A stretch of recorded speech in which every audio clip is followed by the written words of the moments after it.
देहरादून से बड़ी खबर है। सोशल मीडिया में एक तस्वीर वायरल बताई जा रही है।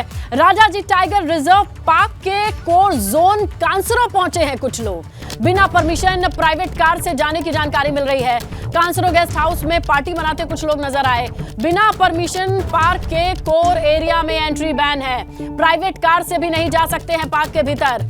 पार्क के भीतर दाखिल लोगों में बीजेपी का एक पार्षद शामिल बताया जा रहा है। पार्क के डायरेक्टर साकेत बडोला ने जांच के आदेश दे दिए हैं। देखिए, नेशनल पार्क के रूल होते हैं। कोर जोन में एंट्री नहीं होती है, बफर जोन तक ही सीमित होता है लोगों का आना जाना। लेकिन एक कार कोर जोन तक पहुंच चुकी है। हमारे सहयोगी पंकज फोन लाइन पर मौजूद है। पंकज, जानकारी दे कि क्या विभाग को नहीं पता है कि बिना परमिशन के आप पार्टी चल रही है, और ये जांच बिठाने वाले कौन लोग हैं और कौन जांच करेगा इनकी? देखिए, इसमें तो बिल्कुल वाजिब सवाल है, क्योंकि जिस तरह से लोग अंदर गए हैं उसमें अभी विभागीय अधिकारी को इसकी जानकारी नहीं थी। और जैसे ही मीडिया ने इस वायरल फोटो की पड़ताल की और मेरी भी डायरेक्टर से बात हुई, उनका कहना है कि वहां पर किसकी परमिशन से लोग गए हैं उसके लिए एक जांच के आदेश दिए गए हैं। तो फिलहाल उसमें अभी डायरेक्टर की ओर से जांच के आदेश दे दिए गए। लेकिन सवाल ये है कि जिस रेंज में कासरो रेंज जो ऋषिकेश के आसपास में पड़ता है, इसमें जहाँ आम लोगों की आवाजाही नहीं होती है उसमें बिना परमिशन के कोई नहीं जा सकता। ऐसे में वहां पर ये पार्टी किस आधार पर चल रही है, कौन लोग हैं जो यहाँ पर पहुंचे हुए हैं बिना परमिशन के, उसके साथ साथ ही प्राइवेट गाड़ी से ये लोग गए हैं। ये भी जानकारी मिल रही है कि इसमें एक पार्षद पति मौजूद है। पूर्व में वो पार्षद भी रहे हैं, बीजेपी के ये पार्षद हैं। तो ये एक बड़ा सवाल हो गया है कि कासोर रेंज जहाँ पर पूरी तरह से एंट्री वैन है आम आदमी की, और गाड़ी से वहां पर अपने नहीं जा सकते प्राइवेट गाड़ी से, और उसमें अगर जाना होगा तो आपको डायरेक्टर है राजाजी पार्क के, उनसे परमिशन लेनी होगी या रेंजर से परमिशन लेगी। तो ये सवाल खड़ा हो रहा है। एक बात बताइए, लोगों आखिर लेकिन अगर ये कह रहे हैं इन्हें नहीं पता है, हम आप कोई आम आदमी अपनी गाड़ी उठाए कोर जोन तक चला जाए, नेचुरल हैबिटेट दिया जाता है, नेशनल पार्क का ये अपना रूल है, जंगल में बसने वाले जानवरों का वो कोर जोन है, और ऐसे पार्टी करने की पाबंदी एक नियम के तहत बनी है और पता नहीं है। हम आप में से जाकर के ऐसे पार्टी करने की या कोई आम इंसान कोशिश करे तो भी ऐसे ही कह देंगे। बिल्कुल, देखिए वाजिब सवाल है स्नेहलता, और कैसे लोग पहुंचे हैं ये इसका जांच का एक विषय बन गया है। इस पर अभी जांच चल रही है। लेकिन फॉरेस्ट जो एरिया है, जो वहाँ के रेंजर है, उन पे सवाल खड़ा होता है, डायरेक्टर पे भी सवाल खड़ा होता है कि जहाँ पर एकदम रिजर्व एरिया है, जहाँ पर आम आदमी की जाने की परमिशन नहीं है, उसमें लोग कैसे पहुंच जाते हैं, ये सवाल खड़ा हो गया। फिलहाल नहीं, मजाक बड़ा ये है पंकज कि लोग पहुंच गए, इनको नहीं पता है। ये तो वही बात हो गई, जिनको जिम्मेदारी दी गई है उनको अंदाजा ही नहीं है कि कौन कोर जोन की बैठ के पार्टी कर रहा है और कहे कि हम जांच बिठाएंगे। वाह, अगर इतना आसान है, इतना परमिएबल है रूल को तोड़ पाना, तो इन तस्वीरों को देख के उत्तराखंड की जनता ये नहीं सोचेगी ये लोग कौन है। जनता ये सोचेगी इसके रखवाले कौन है। नेशनल पार्क की जो एक छवि है, जिस तरीके से जनता प्रकृति से संपन्न लोगों के लिए, जानवरों के लिए एक जो नेचुरल हैबिटेट बनाते हैं, मजाक है क्या कि कोई भी जाए अपनी गाड़ी खोले?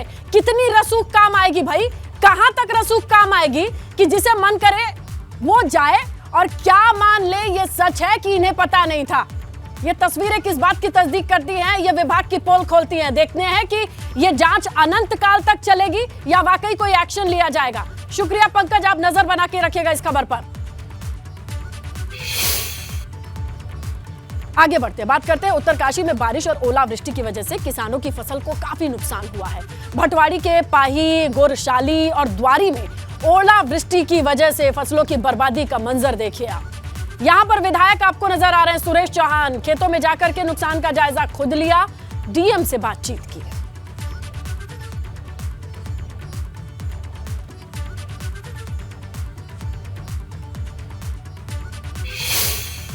और उधर चारधाम यात्रा ने प्रशासन की चुनौतियों को बढ़ा दिया है।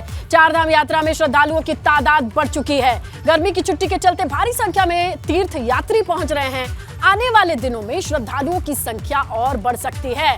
इसे देखते हुए 31 मई तक केदारनाथ धाम के रजिस्ट्रेशन पर रोक लगा दी गई है। बावजूद इसके जरा इन तस्वीरों को देखिए, जाम जैसी स्थिति हो गई है। ये देखिए आप, और बताया जा रहा है कि पूरे यात्रा मार्ग पर ऐसी ही स्थिति है। लोगों की, श्रद्धालुओं की भारी संख्या। खराब मौसम भी आड़े नहीं आ रहा है। देखिए, रेनकोट पहने लोग नजर आ रहे हैं। बारिश हो गई, बर्फबारी हो गई, लेकिन गर्मी की छुट्टियों के बाद का ये नजारा देखिए। और तीर्थ यात्रियों की मुश्किल सिर्फ हेमकुंड साहिब में नहीं है। केदारनाथ पहुंचने वाले यात्री भी इस बर्फीले माहौल से परेशान हैं। इसके साथ ही प्रशासन की बद इंतजामी की वजह से यात्रियों की मुश्किल और बढ़ रही है।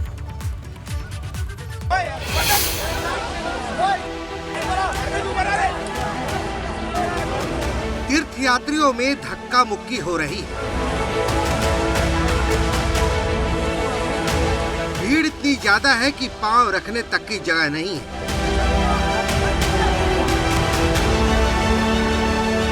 ये तस्वीरें केदारनाथ धाम के मुख्य पड़ाव गौरीकुंड की है।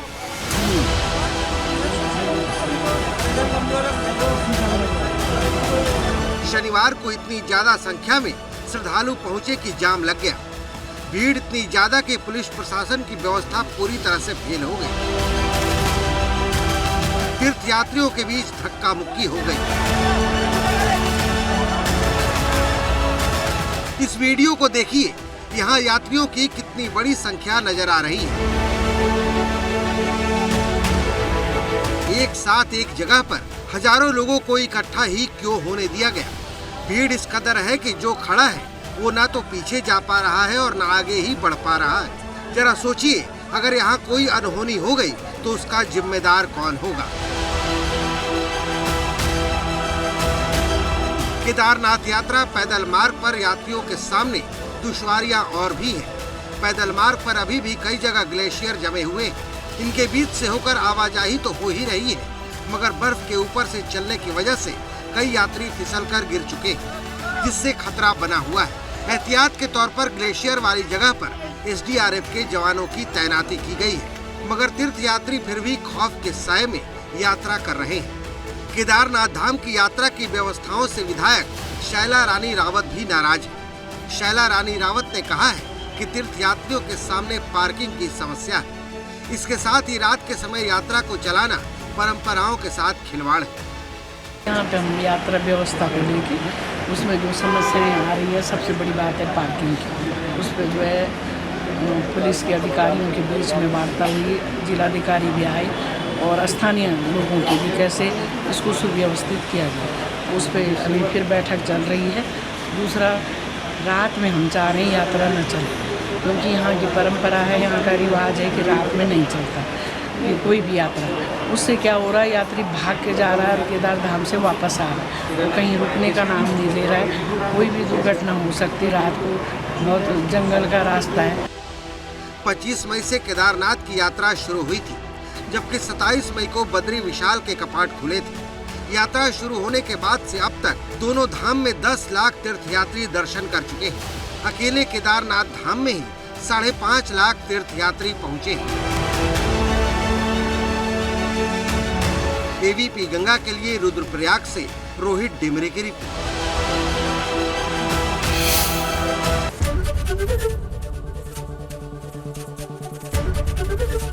एबीपी गंगा, खबर आपकी, जुबान आपकी।